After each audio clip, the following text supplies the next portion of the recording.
In today's video, I'm going to teach you how to use note templates in SimplePractice. Let's start right inside your account. From your SimplePractice dashboard, open the Settings menu. In the list, choose Documentation, and then click Template Library. This is the hub where you manage the formats you'll use for your clinical notes and client paperwork. Think of it as your catalog of note types and forms that you can make available across your practice, so everything stays consistent and easy to reuse. Once you're in the template library, click Browse Pre-Built Templates.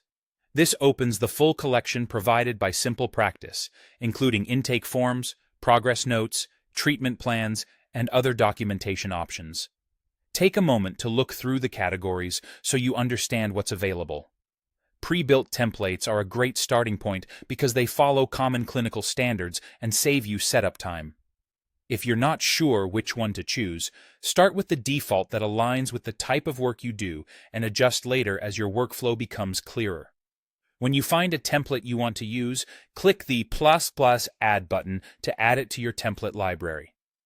Adding a template simply makes it available in your account, so you can select it later when you're documenting.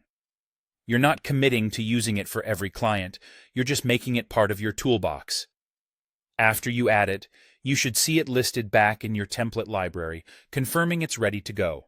If you don't see the option to add, check that you have the permissions needed to manage templates in your role. Now let's look at intake forms specifically, since these are the documents you'll share with clients. Go to Documentation, then open Shareable Documents.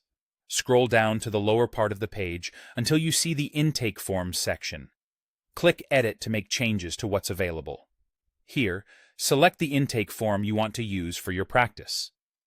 Choosing the appropriate form ensures clients receive the right paperwork, whether it's a general intake, consent forms, or a specific questionnaire aligned with your services. When you're done selecting, click Save. Saving applies your selection, so the intake form is stored and ready for you to use with clients. This means that when you share documents later, the form you chose will appear as an option, and your settings will be preserved. That's all you need to set up and use note templates and intake forms in SimplePractice. You've browsed, added, selected, and saved, so your documentation workflow is now organized and ready for your next session.